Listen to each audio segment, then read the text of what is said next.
Olá pessoal, sejam bem-vindos ao Elite Online. O tema de hoje é noções básicas de genética. Termo esse que é derivado da palavra gene, e nada melhor do que definir essa palavra para iniciar a nossa aula.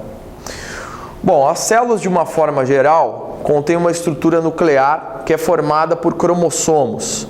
Cada cromossomo é constituído por proteínas que são chamadas de histonas e também por uma molécula orgânica extremamente importante, o ácido desoxirribonucleico, ou DNA.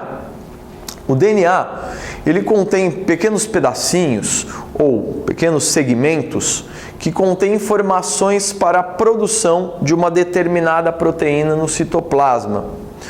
Esses pedacinhos ou esses segmentos de DNA são chamados de genes.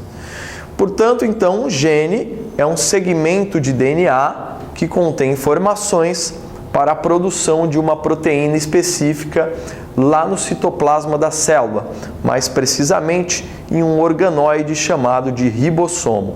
As proteínas são produzidas nos ribossomos, mas os genes estão contidos no DNA, que está lá no núcleo da célula. O DNA é uma estrutura que faz parte dos cromossomos da célula. Bom, enfim, temos aqui um desenho, uma estrutura de um cromossomo que, à medida que nós vamos descondensando, vamos desenrolando esse cromossomo, nós observamos que nós temos uma fita de DNA, ou aliás, uma dupla fita de DNA, que tem pedacinhos como esses, ou segmentos como este aqui, que são chamados de genes. Um gene é um pedaço do DNA, um segmento do DNA que contém informações para a produção de uma proteína lá no citoplasma. Essa proteína, como eu já disse, será produzida lá nos ribossomos que estão contidos no citoplasma da célula. Bom, para facilitar o nosso entendimento, os genes são representados por letras. Essas letras, elas se encontram, ou aliás, esses genes se encontram em locais específicos dos cromossomos. Esses locais são chamados de locus. Locus é o local no cromossomo onde determinado gene se encontra. Percebam aqui que nós temos cromossomos homólogos, que são aqueles cromossomos de mesmo tamanho, de mesmo tipo, de mesmo formato e que possuem os mesmos tipos de genes. Um homólogo vem do pai, o outro homólogo vem da mãe. Nós temos pares de cromossomos homólogos. No entanto, esses cromossomos eles não são perfeitamente idênticos. Eles são cromossomos de mesmo tipo, de mesmo tamanho, carregam os mesmos tipos de genes, mas percebam que eles não são exatamente idênticos.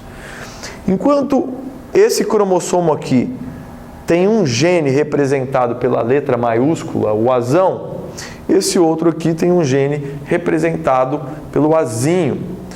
Esses genes, eles se referem à mesma característica, mas percebam que são alternativas de um mesmo gene. Quando nós temos alternativas de um mesmo gene, nós dizemos então que essas alternativas são chamadas de alelos. Tá? Portanto, um alelo é uma alternativa genética, é a alternativa de um gene. Ok? Os alelos proporcionam que as proteínas que sejam produzidas a partir da informação dos genes, que essas proteínas sejam produzidas com algum tipo de variação. Isso gera variação na característica ou nas características dos indivíduos. Tá? Então, um exemplo, para determinar a cor das sementes de ervilha, nós temos o gene V, só que esse gene tem duas alternativas alélicas, o Vzão ou o Vzinho. O Vzão vai determinar a cor amarela da semente, mas o Vzinho determina a cor verde. Tá? Então, nós temos duas alternativas de um gene, dois alelos, Vzão ou Vzinho, e esses alelos determinam variações da cor, o amarelo ou o verde. Joia? Bom, Percebam então que esses alelos, essas alternativas genéticas, se encontram em um mesmo local em cada um dos cromossomos que eles estão inseridos. Esse local, como eu já havia dito, é chamado de locus. Temos um exemplo aqui então, que é o exemplo do albinismo, tá? O albinismo é uma condição hereditária em que os indivíduos que são acometidos por ele não apresentam nenhum tipo de pigmentação na pele, nos olhos, no cabelo e nos pelos de uma forma geral. As pessoas que apresentam pigmentação nesses órgãos são ditas pessoas normais. Tá? A normalidade, ela pode se referir tanto aos indivíduos brancos, aos negros e aos que apresentam cor de pele, de cabelo e de olhos que são intermediários, certo? Porque esses indivíduos apresentam pigmentação normal da pele. Esse pigmento, aliás, é a melanina, que é uma proteína produzida a partir de uma informação genética. Bom, indivíduos normais apresentam dois alelos, obviamente, um de cada cromossomo homólogo, tá? E eles podem ter alelos iguais ou alelos diferentes. Quando eu tenho alelos iguais, eu digo que o indivíduo é um homozigoto. Alelos diferentes, o indivíduo é um heterozigoto. Portanto, os indivíduos normais podem ser homozigotos, alelos iguais, ou heterozigotos, alelos diferentes. Já o indivíduo albino é sempre um homozigoto, porque ele apresenta somente alelos iguais, tá? Então, o albinismo ele se manifesta somente em homozigose.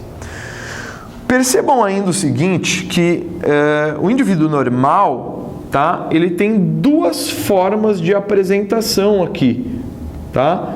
Quando eu tenho essas duas formas de apresentação, eu tenho um indivíduo que eu chamo de dominante. O dominante é aquela característica que se manifesta tanto no homozigoto quanto no heterozigoto. Tá joia? Bom, essa estrutura aqui genética, tá, de dois alelos é chamado de genótipo.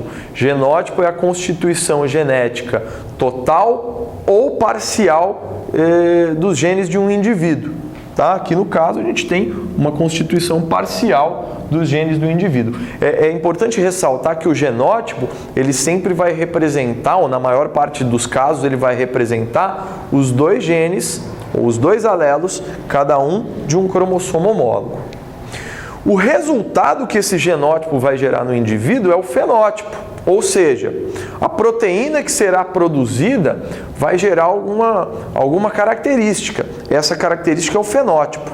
Então, o fenótipo é a manifestação morfológica ou fisiológica, manifestação relacionada ao funcionamento das células, dos tecidos, que é determinado a partir do genótipo. Tá? Então, o fenótipo é a manifestação morfológica e ou fisiológica do genótipo. Portanto, normal ou albino, fenótipo. Azão, azinho ou azinho, genótipo. Para terminar a aula, nós temos aqui um exemplo de um cruzamento entre indivíduos normais, um casal de pessoas normais que tiveram 4 filhos, 3 deles normais e um filho albino, tá? Vamos entender o que está acontecendo aqui, ó. Normal, nós já vimos que é dominante, que ele tem que ter azão ou azinho. A única certeza que eu tenho é que esses indivíduos, tanto o pai quanto a mãe, têm pelo menos um azão. Mas eles tiveram um filho albino, um azinho. Albino é azinho. Portanto, um azinho veio do pai e o outro azinho veio da mãe. Mas se eu continuar a fazer combinações aqui, ó, azão do pai com azão da mãe, eu vou ter um indivíduo azão, que é normal. O azão do pai com o azinho da mãe, eu vou ter um indivíduo azinho, que também é normal. O azinho do pai com o azão da mãe vai me gerar um azão, não importa a ordem, azão ou azinho é a mesma coisa, que também é um indivíduo normal. Então aqui, ó, eu tenho os 3 indivíduos normais aqui. Azão, azão, azinho e azinho, azão. E aqui eu tenho um indivíduo albino. A proporção de fenótipos, 3 normais para 1 albino, 75%, 25%. A proporção de genótipos, 1/4 azão, azão, ou 25%, 2/4 azão, azinho, ou 50%, e 1/4 azinho, azinho, ou 25%. A nossa aula de hoje termina por aqui. Eu espero que vocês tenham gostado e aguardo vocês nas nossas próximas videoaulas. Tchau!